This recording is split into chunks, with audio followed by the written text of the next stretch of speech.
Hello dear students, मैं फरहान एक बार फिर आप सभी का वेलकम करता हूँ आपके अपने चैनल एजुकेशन मुआयगर में। आज के सेशन में मैं आपके लिए सीटेड पेपर टू साइंस का बहुत ही important chapter physical change and chemical change आपको पढ़ाने वाला हूँ।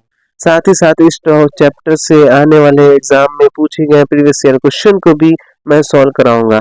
अगर 6 से 8 साल के पीवाईक्यू का एनालिसिस किया जाए तो हम देखते हैं कि इस चैप्टर से सीटेड पेपर 2 में मिनिमम एक क्वेश्चन तो आते ही आता है।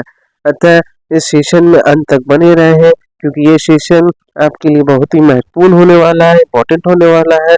तो इस सेशन को शुरू करने से पहले आपसे रिक्वेस्ट है कि आप सेशन को लाइक करें। इस चैनल पर जो नए हैं उसे चैनल को सब्सक्राइब कर दें और साथ ही साथ इस सेशन को ज़्यादा से ज़्यादा शेयर करें। तो आइए स्टार्ट करते हैं। तो स्टार्ट करते हैं आज का chapter physical change and chemical change, भौतिक परिवर्तन और रासायनिक परिवर्तन। तो सबसे पहले हम बात करते हैं चेंज की। चेंज क्या है? बदलाव। चेंज भी होता है बदलाव, परिवर्तन। कोई चीज में बदलाव या परिवर्तन हो रहा है तो वहाँ पे कुछ चेंज हो रहा है। जैसे हम बच्चे होते हैं, फिर बड़े होते हैं, तो क्या हमारे अंदर परिवर्तन हुआ, हमारे अंदर बदलाव हुआ। तो चेंज का बहुत इंपॉर्टेंस है हमारी लाइफ में। हमेशा बेटरमेंट हो जाते हैं, सक्सेस के हो जाते हैं, अपने आप को चेंज करते हैं वातावरण के हिसाब से, इन्वायरमेंट के हिसाब से। ऐसे साइंस में जो हम बेसिकली चेंज पढ़ते हैं, केमिस्ट्री में वो दो तरह का चेंज पढ़ते हैं। पहला फिजिकल चेंज, भौतिक परिवर्तन। दूसरा केमिकल चेंज, रासायनिक परिवर्तन। तो सबसे पहले बात करते हैं फिजिकल चेंज क्या है। तो नाम से जैसे कि हम लोग देख रहे हैं यहाँ पे फिजिकल चेंज यानी भौतिक परिवर्तन, यानी फिजिकल प्रॉपर्टीज में चेंज आना। फिजिकल प्रॉपर्टीज क्या होता है? कोई भी ऑब्जेक्ट को हम देख के बाहर से ऑब्जर्व कर रहे हैं, उसका शेप क्या है, उसका साइज कैसा है, कलर कैसा है फिजिकल स्टेट क्या है, भौतिक अवस्था उसका क्या है। तो ये सब हुआ फिजिकल प्रॉपर्टीज। ठीक है, तो फिजिकल प्रॉपर्टीज में चेंज आना, इसीलिए हम लोग फिजिकल चेंज कहते हैं। जो ऑब्जेक्ट या वस्तु में फिजिकल चेंज होता है, ठीक है, तो उसमें केमिकल कंपोजिशन चेंज नहीं होगा। यानी जो भी ऑब्जेक्ट इस चीज से मिल के बना हुआ है वो चेंज नहीं होता है, सिर्फ फिजिकल प्रॉपर्टीज चेंज होगा। जैसे मान लीजिए आइस है, आइस को हमने हीट कर दिया, वो वाटर में कन्वर्ट हो गया, पानी में।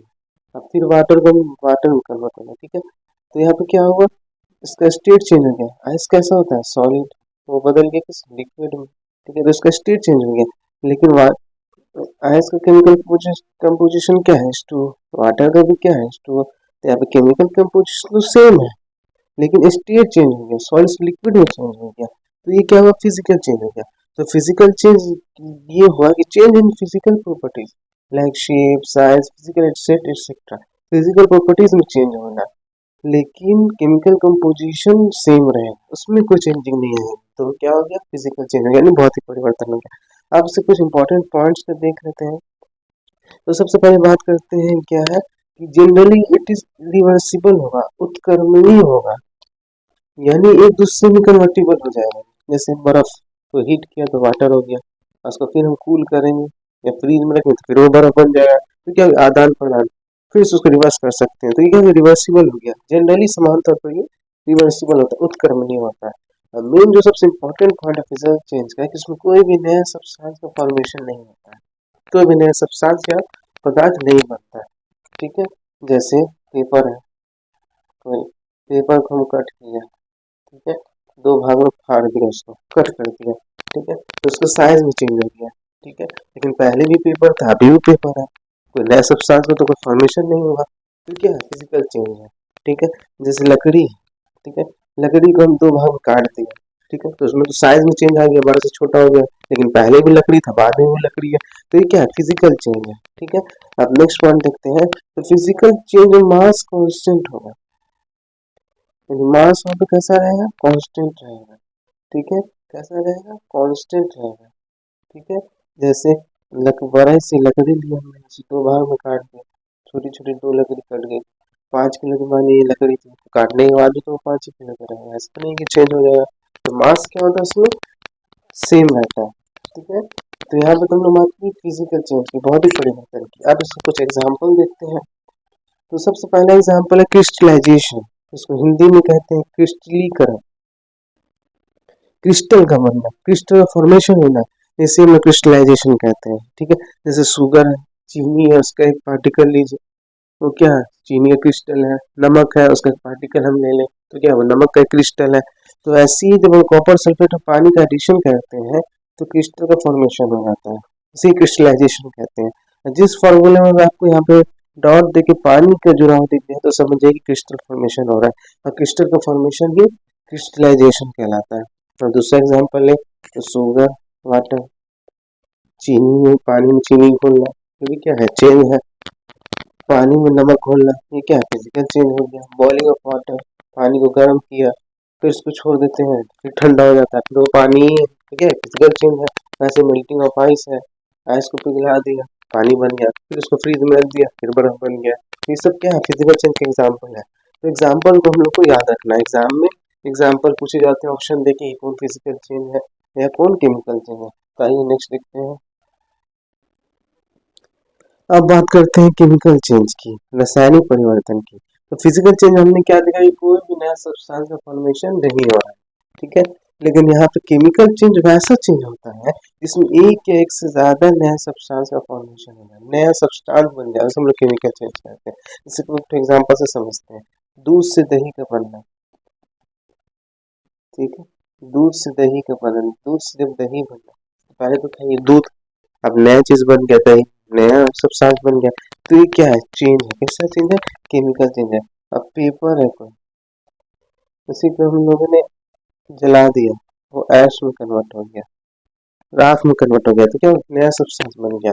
तो केमिकल चेंज ऐसा चेंज होता है जिसमें नया सब्सटेंस का फॉर्मेशन हो जाता है, तो उसे हम लोग केमिकल चेंज कहते हैं। और जब नया सब्सटेंस बनेगा तो उसका केमिकल कंपोजिशन भी चेंज होगा, तो the chemical composition of substance changes. तो यहाँ पे केमिकल कंपोजिशन भी सब्सटेंस का चेंज हो जाता है। जैसे दूध, पहले वो दूध था, दही बन गया, दही का कंपोजिशन अलग हो गया, दूध का कंपोजिशन अलग हो गया। पहले पेपर था, अब राख बन गया, तो राख का कंपोजिशन अलग हो गया, पेपर का कंपोजिशन अलग हो गया। तो ये कैसा है, चेंज है, केमिकल चेंज है, ठीक है।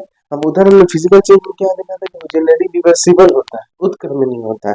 लेकिन हम केमिकल चेंज की बात करें तो जनरली इरिवर्सिबल होगा, अनुत्क्रमणीय होगा, ठीक है। जैसे दूध से हम दही बना रहे हैं, दही से दोबारा दूध बना सकते हैं, नहीं बना सकते हैं। दूध से पनीर बनाया, पनीर से दोबारा दूध बना सकते हैं, नहीं बना सकते हैं। तो ये कैसा हो गया, इरिवर्सिबल नेचर का हो गया, अनुत्क्रमणीय हो गया। हाँ, इसमें जो है नया सब्सटेंस का फॉर्मेशन होता है, यहाँ पर हम लोग देखा ही। इसमें जो मास चेंज हो जाता है, फिजिकल चेंज हमने देखा तो मास कांस्टेंट रहता है, इससे मास चेंज हो जाता है। आपने देखा होगा ठंड का टाइम है, हम लोग जब लकड़ी, बड़ी बड़ी लकड़ी जलाते हैं और आग कितना बनता है, थोड़ा ही सा, तो क्या होता है, मास चेंज हो जाता है, ठीक है। तो अब इसका कुछ उदाहरण देखते हैं। तो रस्टिंग ऑफ आयरन, लोहे में जंग लगना, ये क्या केमिकल चेंज का एग्जाम्पल है।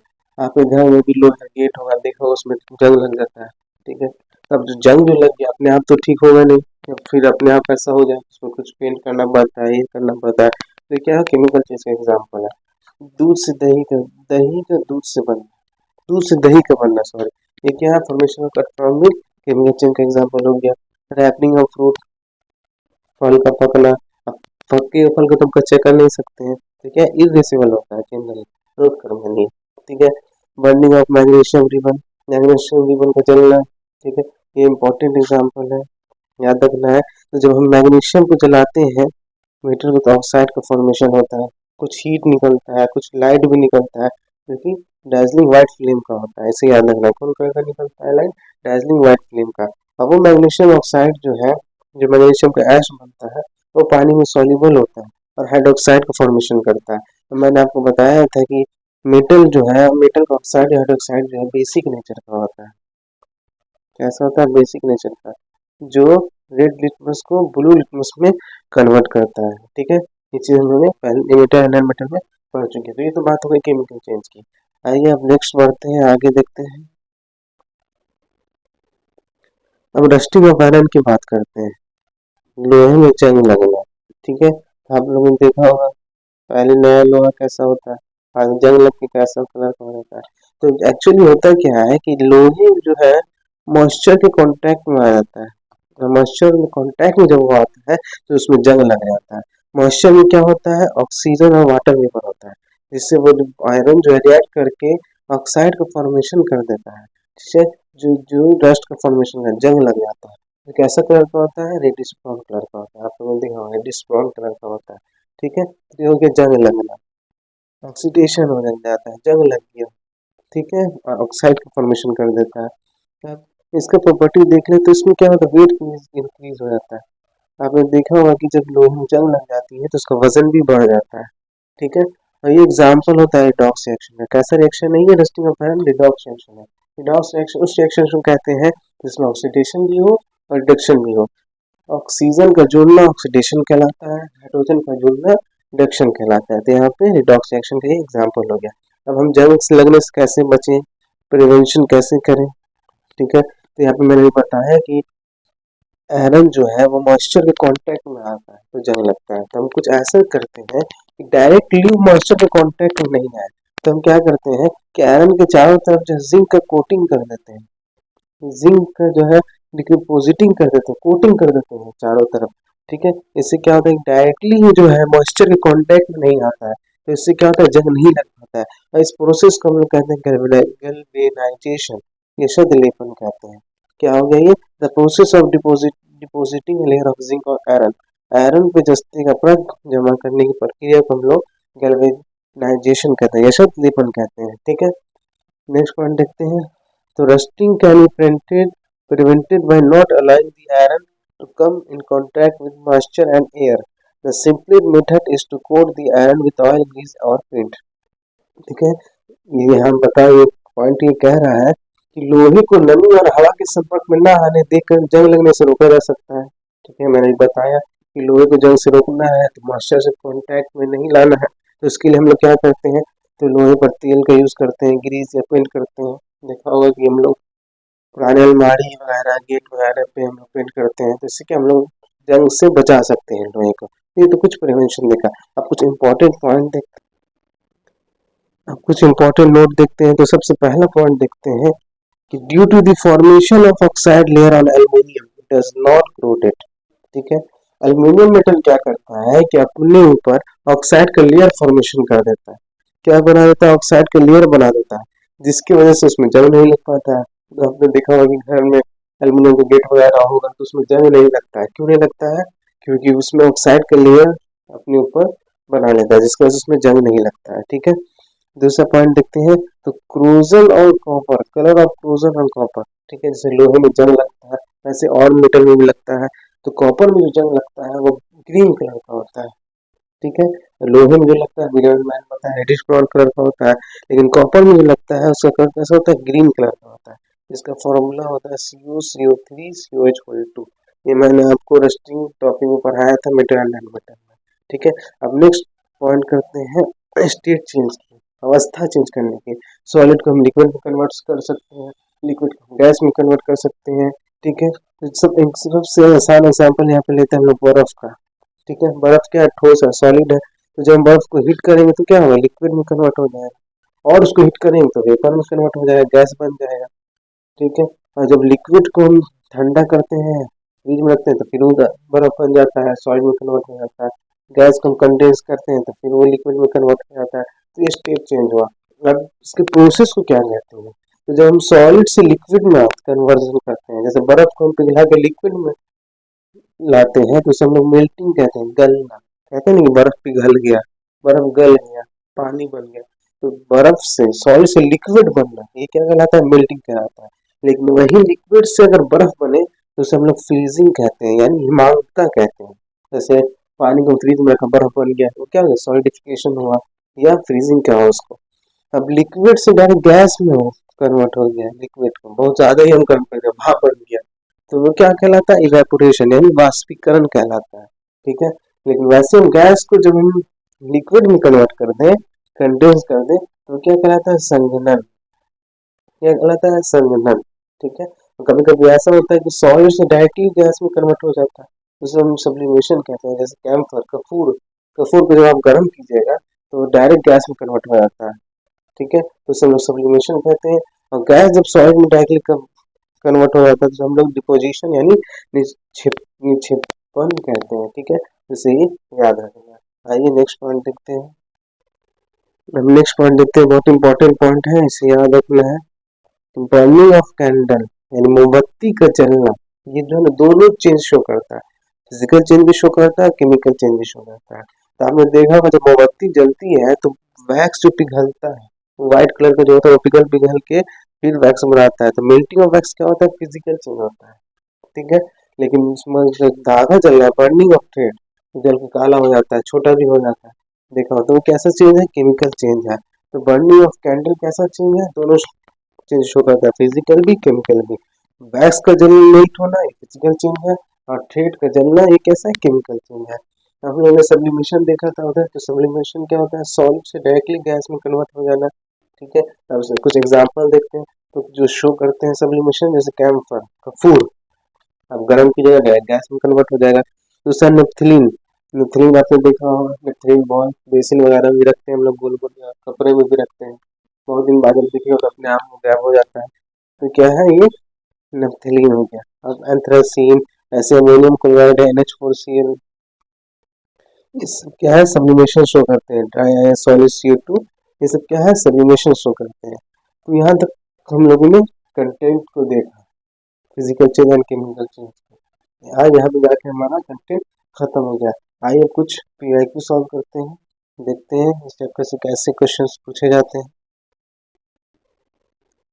तो पहला क्वेश्चन देखते हैं क्या कह रहा है। तो पहला क्वेश्चन कह रहा है which row of the following table correctly match the term with the respective process of the state change। निम्न तालिका की कौन सी पंक्ति अवस्था परिवर्तन की प्रक्रिया के पदों के साथ क्रमशः सही मिलान करती है? यहाँ पे सही मिलान हम लोग को देखना है।